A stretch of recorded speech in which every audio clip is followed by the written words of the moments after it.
ആലുവയും പിണ്ടിയും കൂടെ north Indian ടൈപ്പിലുള്ള ഒരു റെസിപ്പിയാണെന്ന് കാണിക്കുന്നത്.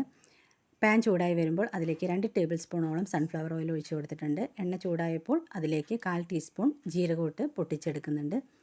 ഇനി ഇതിലേക്ക് ചേർക്കുന്നത് വെളുത്തുള്ളി, ഇഞ്ചി, പച്ചമുളക് ഇതാണ് ചേർക്കുന്നത്. ഇതിൽ ഇഞ്ചി ഓപ്ഷനിലാണ്, താല്പര്യമില്ലെങ്കിൽ ഒഴിവാക്കാം. എല്ലാം ചെറുതായി മുറിച്ചിട്ട് ചേർത്ത് കൊടുക്കുന്നുണ്ട്.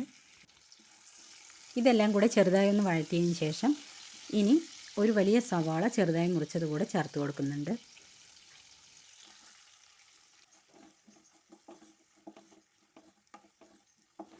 ഉള്ളിയുടെ കളറ് ചേഞ്ച് ആവുന്നത് വരെ നല്ലപോലെ വഴറ്റിയെടുക്കാം.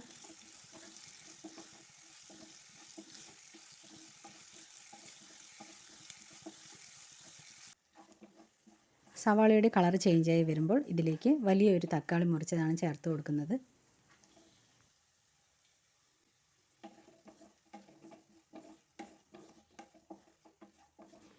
തക്കാളി ഏകദേശം സോഫ്റ്റായി വരുന്ന സമയത്ത് ഇതിലേക്ക് നുറുക്കി വെച്ചിരിക്കുന്ന ഉരുളക്കിഴങ്ങ് ചേർത്ത് കൊടുക്കാം. 2 വലിയ ഉരുളക്കിഴങ്ങാണ് ഞാൻ എടുത്തിരിക്കുന്നത്.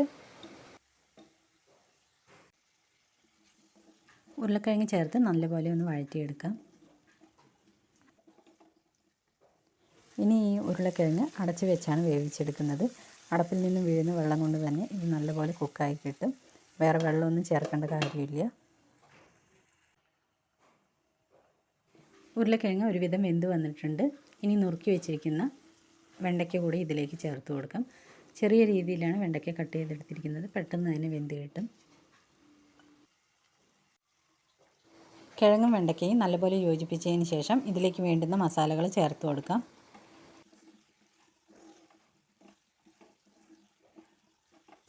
കാൽ ടീസ്പൂൺ മഞ്ഞൾപ്പൊടിയാണ് ചേർത്ത് കൊടുത്തിരിക്കുന്നത്. അത്യാവശ്യം എരിവുള്ള മുളക് പൊടി 1 ടീസ്പൂൺ ചേർത്ത് കൊടുക്കുന്നുണ്ട്.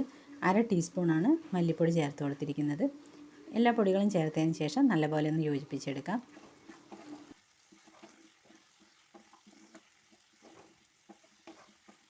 മിക്സാക്കി എടുത്തതിന് ശേഷം ഇതിലേക്ക് വേണ്ടുന്ന അളവിലുള്ള ഉപ്പ് കൂടി ചേർത്ത് കൊടുക്കുന്നുണ്ട്.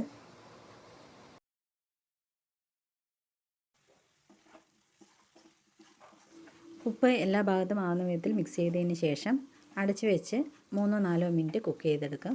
അപ്പോഴത്തേക്കും നല്ലപോലെ വെന്ത് കിട്ടും. ഉരുളക്കിഴങ്ങും വെണ്ടയ്ക്കയും നല്ലപോലെ വെന്ത് കിട്ടിയിട്ടുണ്ട്. ഇനി കുറച്ചുകൂടെ മൊരിയിച്ചെടുക്കണമെന്നുണ്ടെങ്കിൽ ഒരല്പനേരം കൂടെ നമുക്ക് ഗ്യാസിൽ വെച്ച് മൊരിയിച്ചെടുക്കാം. ചപ്പാത്തിയുടെയും ചോറിൻ്റെയും കൂടെ ലഞ്ച് ബോക്സിലൊക്കെ കൊടുത്തുവിടാൻ പറ്റുന്ന നല്ലൊരു റെസിപ്പിയാണിത്. നോർത്ത് ഇന്ത്യൻ രീതിയിലുള്ള ആലു ഭിണ്ടി റെസിപ്പി റെഡി ആയിട്ടുണ്ട്. ഇനി ഇതിലേക്ക് ഫ്ലേവറിന് വേണ്ടി കുറച്ച് മല്ലിയില കൂടെ ഇട്ട് കൊടുക്കാം. നല്ലപോലെ മിക്സ് ചെയ്ത് കൊടുക്കാം. നിങ്ങൾക്ക് ഈ വീഡിയോ ഇഷ്ടപ്പെടുകയാണെങ്കിൽ നിങ്ങളുടെ അഭിപ്രായങ്ങളെല്ലാം കമൻറ്റ് ബോക്സിൽ അറിയിക്കാം.